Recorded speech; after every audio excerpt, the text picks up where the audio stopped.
یہ ایک ایسی جین پروڈیوس، اس میں ایک ایسی جین موجود ہوتی ہے جو اگر اس پودے میں انسرٹ کر دی جائے، کارن کے پودے میں، تو پھر وہ انسیکٹ اس کو انفیکٹ نہیں کر سکتا.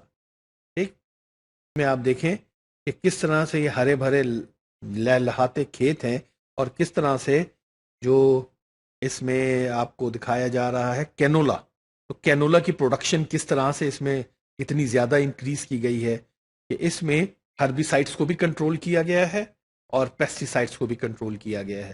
تو ریزلٹ ہم دیکھ سکتے ہیں کہ اگر یہ دو چیزیں کنٹرول کر لی جائیں تو اس کے نتیجے میں پروڈکشن کتنی بڑھ سکتی ہے. یہ دیکھیے جینیٹیکلی ماڈیفائڈ جو وائرس فری پوٹیٹوز ہیں، ان پوٹیٹوز کا سائز بھی بڑا ہے. یہ رائس دیکھیے آپ، ان کی پروڈکشن بھی کئی گنا بڑھ جاتی ہے. یہ پیسٹیسائڈ ہربیسائڈ ریزسٹنس ان میں ڈال دی جائے تو اس کے نتیجے میں اس میں کتنی زیادہ ماڈیفیکیشن ہو جاتی ہے. تو جتنی آپ نے دیکھی ہیں یہ سب کے سب ماڈیفائڈ، جینیٹیکلی ماڈیفائڈ پلانٹس ہیں. یہ دیکھیے ویٹ، اگر آپ اوریجنل جو پرانے ویٹ کو دیکھیں تو اس کا دانہ اتنا بڑا نہیں ہے، لیکن اب جو ویٹ پروڈیوس ہو رہا ہے اس کا سائز کافی بڑا ہے. اس کے جو بیج کا سائز ہے ویٹ کے وہ کافی بڑا ہے. And that's all for today. السلام علیکم. اب ہم دیکھتے ہیں خوراک کی پیداوار اور تحفظ، food production and preservation. Preservation میں اس کے کیا کیا اپلیکیشن. ہماری جو ایک نارمل جو گائے اور بھینس ہے اس کا مقصد کیا ہے؟ ہمیں اس سے گوشت چاہیے ہوتا ہے اور ہمیں اس سے دودھ کی ضرورت ہوتی ہے. ہماری جو لوکل گائے بھینسیں ہیں ان کی دودھ کی پروڈکشن اتنی زیادہ نہیں ہے اور جو گوشت کی پروڈکشن بھی اتنی زیادہ نہیں. اگر آپ اس اینیمل کو دیکھیں تو آپ بڑے فیسینیٹ ہوں گے کہ اس اینیمل میں ایک خاص بات آپ کو نظر آ رہی ہے کہ اس میں گوشت کی کوانٹٹی بہت زیادہ ہے. ٹھیک، تو جینیٹیکلی ماڈیفائی کر کے سائنٹسٹ نے اس طرح کا، بایو ٹیکنالوجسٹ نے اس طرح کا ایک آرگینزم بنایا ہے جس میں میٹ بہت زیادہ ہے. اب اس کا فائدہ کیا ہوگا؟ اس کا فائدہ یہ ہوگا کہ جو گوشت کی ضروریات ہیں وہ پوری ہوں گی. اچھا، صرف یہی نہیں ہے کہ گوشت اس میں بہت زیادہ پروڈیوس ہوگا، بلکہ وہ وقت سے پہلے یا ارلی جسے آپ کہہ لیں کہ وہ اپنے میچور ہوگا اور ہمیں چیز مل جائے گی. میں ایک بڑی اچھی سی مثال آپ کو اپنے ارد گرد کی دیکھتا بھی ہوں اور آپ کو دے بھی رہا ہوں کہ چکنز آپ نے دیکھی ہوں گی، مرغیاں. دیسی مرغی میں اور جو ہم بازار سے مرغی لے کے آتے ہیں وائٹ کلر کی جس کو ہم فارمی مرغی کہتے ہیں، اس میں آپ کو بہت بڑا واضح فرق نظر آتا ہے. اور شاید آپ کے علم میں ہو کہ جو دیسی مرغی ہے وہ سال اور 1.5 سال کے بعد جا کے اتنی بڑی ہوتی ہے کہ اس میں سے 1.5 کلو کا گوشت نکلے. لیکن جو چکن ہم مارکیٹ سے لے کر آتے ہیں اس چکن کے اندر تو آپ کو نہ صرف یہ کہ گوشت زیادہ ملتا ہے بلکہ وہ ہارڈلی 2 مہینے کی ہوتی ہے، اور دیسی مرغی اس کی کمپیرزن میں 2 مہینے میں بہت چھوٹی ہوتی ہے. تو اس طرح سے بایو ٹیکنالوجیکل میتھڈ کے تھرو بایولوجسٹ جو ہے وہ اس طرح کی چیزیں بنا رہے ہیں تاکہ فوڈ پروڈکشن نہ صرف یہ کہ زیادہ ہو بلکہ ارلی ہو. تو آپ سوچ سکتے ہیں کہ اگر ایک مرغی کو آپ کو میچور کرنے کے لیے 1 سال لگے اور وہی آپ جو ہماری وائٹ مرغیاں جو بازار میں بکتی ہیں اتنے عرصے میں 5 گنا آپ ان کو پروڈیوس کر سکتے ہیں. یہ دیکھیے، اب صرف یہی نہیں کہ پولٹری میں اور جو ہماری گائے بھینسیں ہیں اسی میں یہ کام کیا جا رہا ہے، بلکہ سیلمن مچھلی، ٹھیک ہے، جو ایک نارمل مچھلی ہے اس کا جو قد ہے 18 مہینوں میں صرف 13 انچ اس کا سائز ہوتا ہے اور اس کا وزن 2.8 پاؤنڈ کے برابر ہوتا ہے. کو اپروکسیمیٹلی آپ کہہ لیں کہ 1.25 کلو کے قریب ہو جاتی ہے وہ 18 مہینے کے اندر، یعنی 1.5 سال میں. جو جینیٹیکلی ماڈیفائڈ ہے سیلمن، اس کی لینتھ اسی پیریڈ میں 1.5 سال میں 24 انچ اور وزن 3 گنا بڑھ جاتا ہے.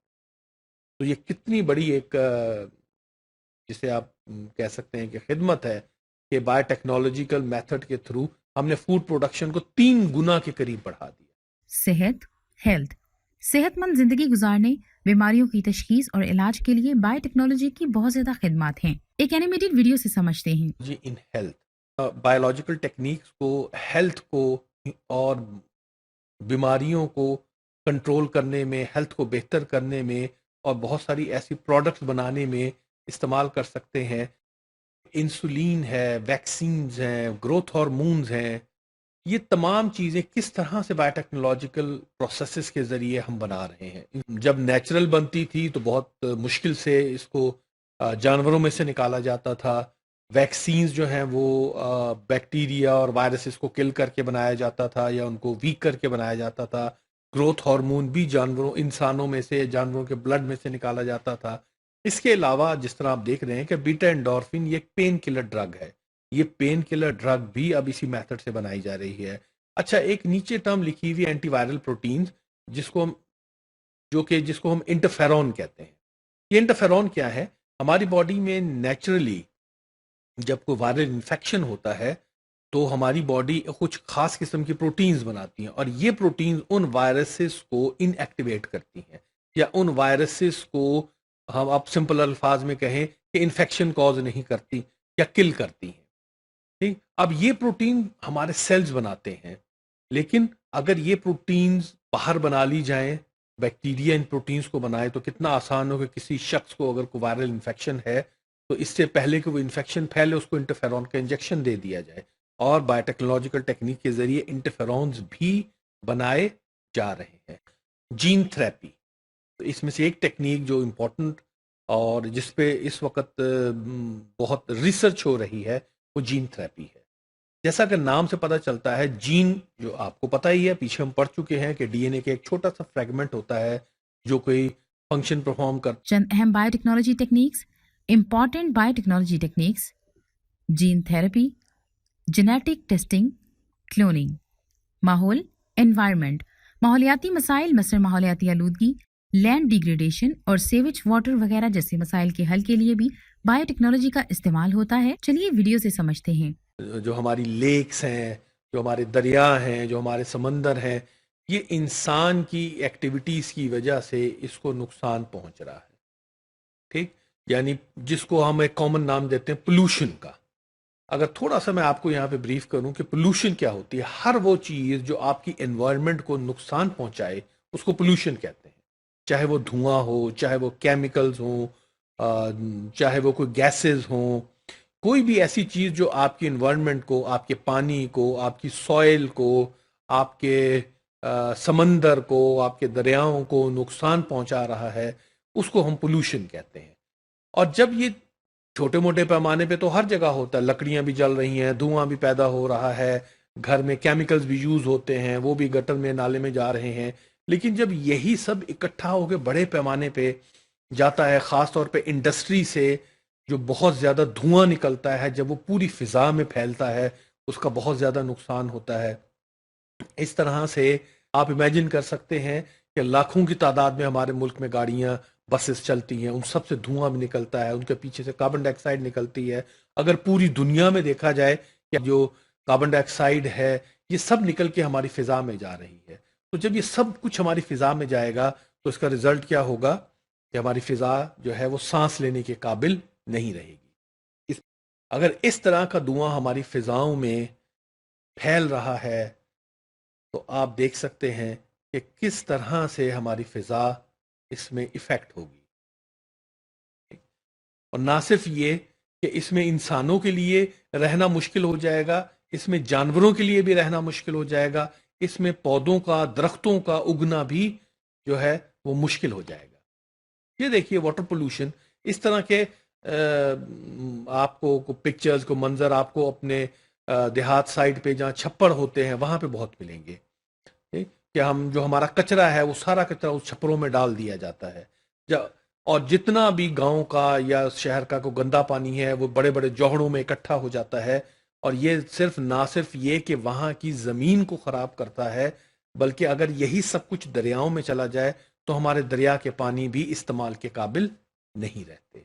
اور اس کی وجہ کیا ہے کہ اس پانی کے اندر کیمیکلز موجود ہیں، اس میں سالڈ جو ویسٹ ہے وہ موجود ہے، اور خاص طور پہ جو پلاسٹک اس کے اندر موجود ہے. جب اگر اس پلاسٹک کو آپ جلائیں گے تو یہ پلاسٹک جو ہے وہ بہت زیادہ پولوشن کوز کرے گا. آئل اسپلیج کا بھی اسی طرح ہے کہ جب بحری جہاز سمندر میں سے گزرتے ہیں تو کبھی کبھی ایکسیڈنٹ ہو جاتا ہے اور ان میں جو بھرا ہوا تیل جو کہ لاکھوں بیرل کی تعداد میں ہوتا ہے وہ اس میں سے بہنا شروع ہو جاتا ہے. تو جب وہ سمندر کی سطح پہ پھیلنا شروع ہوتا ہے تو سمندر کے نیچے رہنے والی جو مخلوق ہے وہ اس سے بہت زیادہ افیکٹ ہوتی ہے. تو یہ سب بھی جو ہے وہ ہماری، اور یہ ایک پکچر آپ دیکھیں کس طرح سے ایک پرندہ جو ہے، ایک سیگل جو ہے وہ اس آئل سے افیکٹ ہوئی ہے. اب ان سب کا حل بایو ٹیکنالوجی کیا کر رہی ہے؟ ان سب کا حل بایو ٹیکنالوجی کے پاس یہ ہے کہ وہ کوشش کرتے ہیں کہ جو واٹر پولوشن ہے اور جو ایئر پولوشن ہے ان کو کس طریقے سے مختلف آرگینزم، مختلف پلانٹس، مختلف بیکٹیریا کے ذریعے کنٹرول کیا جائے. سائنٹسٹ کوشش کر رہے ہیں کہ اس طرح کے کچھ ہارم لیس بیکٹیریا بنائیں جو اس طرح کے آئل سپلیج کے اوپر اگر پھینک دیے جائیں تو وہ اس پورے آئل کو جو ہے وہ ڈیگریڈ کر دیں اور اس آئل کو ختم کر دیا جائے وہاں سے. اسی طرح سے جو ہمارے واٹر پولوشن ہے جس میں گٹر کا اور کیمیکلز آ رہے ہیں، اس طرح کے بیکٹیریا ہوں کہ جو ان کیمیکلز کو بھی نیوٹرلائز کریں، ان کیمیکلز کو بھی ایک ہارملیس سبسٹنسز کے اندر تبدیل کر دیں اور پھر وہ پانی دریاؤں کے اندر یا سمندر میں چلا جائے اور وہ پھر ہمارے لیے نقصان دہ نہ ہو. کہتے ہیں کہ زیادہ سے زیادہ جب آپ نیچر کے قریب رہیں گے تو وہ آپ کو بہت بینیفٹ پہنچائے گا. تو بجائے اس کے کہ کیمیکل کھاد استعمال کی جائے، جو ہم یوریا اور اس طرح کی جو کھادیں ڈالتے ہیں اور بہت زیادہ ڈالتے ہیں جو کہ اگر ضرورت سے زیادہ ڈل جائے تو وہ پھر ہماری سوئل کے لیے نقصان دہ ہوتا ہے، تو کیوں نہ بایو فرٹیلائزرز استعمال کی جائیں. بایو فرٹیلائزر جو نیچرل فرٹیلائزرز ہیں ان کو استعمال کیا جائے. بایو فرٹیلائزر کے ساتھ ساتھ گھروں میں بھی جو ہمارے ویسٹ ہوتا ہے، جو پتے ہوتے ہیں یا گوبر ہوتی ہے، ان کو ڈائجسٹ کر کے ان میں اس طرح کے بیکٹیریا ایڈ کر دیے جائیں جو ہماری سوئل کی فرٹیلیٹی کو انکریز کر دیتے ہیں. تو اس طریقے سے ہم ان ہارمفل کیمیکل سے بچ سکتے ہیں، اس فرٹیلائزر سے بچ سکتے ہیں کہ جو پھر واش ہو کے ہمارے جب دریاؤں میں اور سمندروں میں، دریاؤں میں جاتی ہے خاص طور پہ، تو وہاں جا کے وہ ہمارے لیے پرابلم کریٹ کرتی ہے. اسی طرح سے بایو پیسٹیسائڈز ہیں، یہ کچھ بیکٹیریا ہیں جو اسپرے کر دیے جاتے ہیں اینڈ الٹیمیٹلی اس کی نتیجے میں جو کیمیکلز ہیں، جو خطرناک کیمیکلز ہیں، جو نہ صرف یہ ہے کہ ہماری فوڈ چین کا حصہ بن جاتے ہیں بلکہ وہ وہاں ارد گرد رہنے والے ایسے انسیکٹس کو بھی مار دیتے ہیں جو کہ ہماری فصلوں کے لیے فائدہ مند ہوتے ہیں. تو اگر بایو فرٹیلائزرز یوز کیے جائیں تو اس کا بہت فائدہ ہے، اور ہمارے سائنٹسٹ ایسی بایو فرٹیلائزرز، ہمارے بایو ٹیکنالوجسٹ ایسی فرٹیلائزرز بنا رہے ہیں جس کے نتیجے میں کیمیکلز کے ہارمفل ایفیکٹ کو ختم کیا جا سکتا ہے. بایو سینسرز ہیں، یہ بایو سینسرز بھی جس طرح آپ یہاں پکچر میں دیکھ رہے ہیں کہ بلڈ مانیٹرنگ کے لیے بایو سینسرز یوز کیے جا رہے ہیں، اسی طرح سے سوائل کی جو ایسیڈیٹی کو کرنے کے لیے بھی سینسرز یوز کیے جاتے ہیں، اور ڈفرینٹ معاملات میں بھی ایسے سینسرز یوز کیے جاتے ہیں کہ بجائے یہ کہ اس کو کیمیکل سے ٹیسٹ کیا جائے، ہم ڈائریکٹلی اس کو ٹیسٹ کر کے بتا سکتے ہیں کہ اس کے اندر کوئی کمی بیشی آ رہی ہے یا نہیں آ رہی. آئیے اب کچھ سوالات کے جواب سوچتے ہیں. کراپ اینیمیز کو خارج کرنے کے لیے کون سے کیمیکلز استعمال ہوتے ہیں؟ Potassium chloride, herbicides and pesticides, none of these, household cleaners. Correct. Herbicides and pesticides biotechnology کی تعریف ہے. بایو ٹیکنالوجی کی تعریف ہے پروڈکٹس بنانے کے لیے مردہ جانداروں کا استعمال، مفید پروڈکٹس بنانے کے لیے زندہ جانداروں کا استعمال، ان میں سے کوئی بھی نہیں. جی ہاں، فائدہ مند پروڈکٹس بنانے کے لیے زندہ جانداروں کا استعمال. امید کرتی ہوں آپ کو سمجھ آ گئی ہوگی کہ کیسے بایو ٹیکنالوجی کا استعمال ہوتا ہے مختلف شعبہ جات میں. آپ کی معلومات کے لیے وائٹامن B12 جو خوراک اور بعض ادویات میں بکثرت استعمال ہو رہا ہے، بیکٹیریا کی بڑے پیمانے پر پیداوار کے کلچر سے حاصل ہوتا ہے. امید ہے آپ کو آج کا لیکچر سمجھ آ گیا ہوگا. ملتے ہیں اگلے لیکچر میں، تب تک کے لیے اللہ حافظ.